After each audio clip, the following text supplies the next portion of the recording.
Medical assisting as a profession. As you study to become a medical assistant, it is important that you understand what a professional is. Professional attributes of the profession. Empathy. Consider your patient's welfare and be kind. Your attitude. It should radiate genuine interest. You should be lighthearted and caring. Dependability. You interact with your coworkers in a supportive manner, you're punctual, and you have limited absences from work. Flexibility.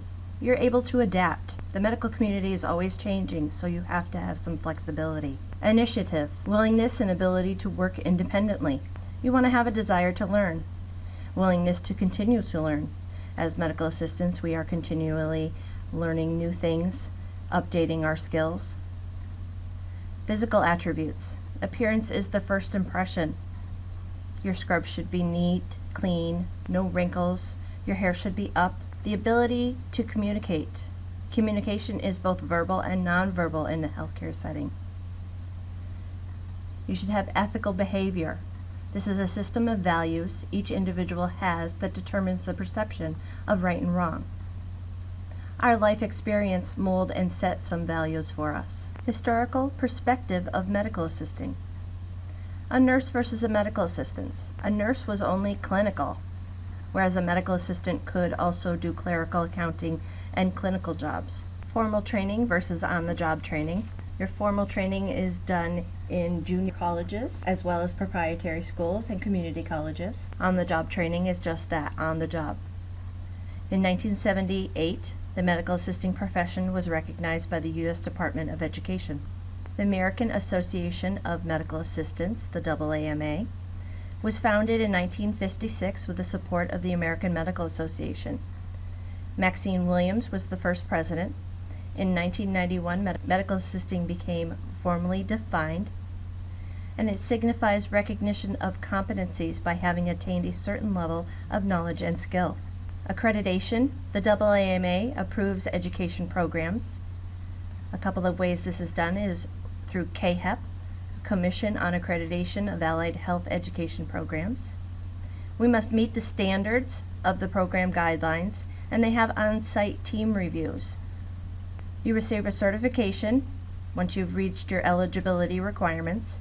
It is a voluntary test, but it measures skill and competency. Once you have reached the criteria to be able to take the exam, it is offered on a daily basis at some testing centers. Recertification is done every 5 years. There's 2 ways to do this. You can re-examine or you can do it through continuing education units. The CMA credentialing must be current. Recertification by continuing education. There's educational meetings and seminars you can go to. The AANA has chapter meetings or workshops, or you can use the Quest for Excellence home study courses. A registered medical assistant is through the American Medical Technologist. It certifies medical assistants as well. The RMA credentialing is renewable. The CMA credentialing versus RMA credentialing, there are certain parts of the country that recognize one over the other. Education of the professional medical assistant. Again, it's done in community or junior colleges, proprietary schools such as Porter and Chester. CAHEP or ABHAS accreditation is a must. The Commission on Accreditation of Allied Health Education is CAHEP. Accreditation Bureau of Health Education Schools is ABHAS. Professional education, equal administration and clinical program contents. The students have an externship practicum. You can get a bachelorette or an associate degree programs are available, and they use allied health educators. These are people that have been in the field working in that profession, and they come and teach the program. Some career opportunities. It is a very versatile profession as we work administratively and clinically, so you have a variety of employment settings. It's a promising employment outlook. The allied health profession is fast growing. The regulation of healthcare providers. Credentialing ensures competency, your standard of knowledge and training and skill, your performance to a specific occupation. Scope of practice. Medical assistants are not licensed.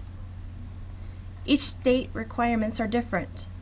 The medical assistant performs procedures under the physician's licensure.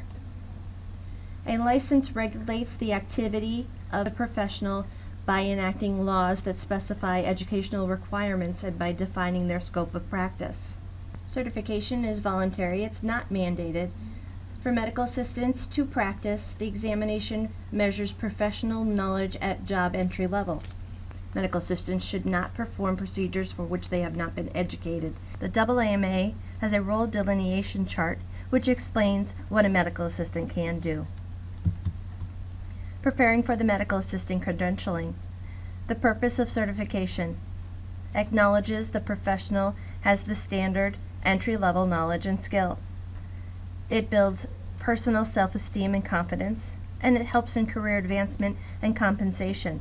The certified medical assistant, the examination format, certifying agency, the AANA, the American Association of Medical Assistants.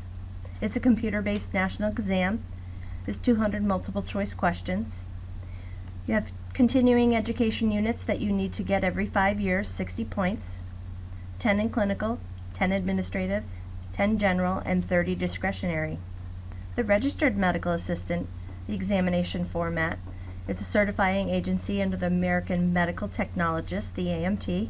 It is a computer-based national exam as well, and it is also 200 multiple choice questions. Some other certifications that you can obtain: Certified Medical Administrative Specialist.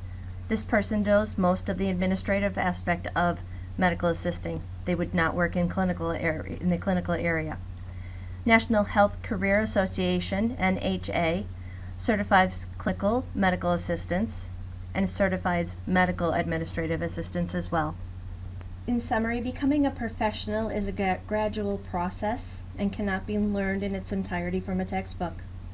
The challenge of becoming a professional medical assistant will require open-mindedness and a desire for continuing learning, education, certification, and recertification of the medical assistant credentials, and the professional involvement through organization participation. As the scope of work done by medical assistants broadens, and a medical assistant seeks and requires formal education, the professional medical assistant will gain additional respect and be in even greater demand. Medical assistants must continually pursue excellence.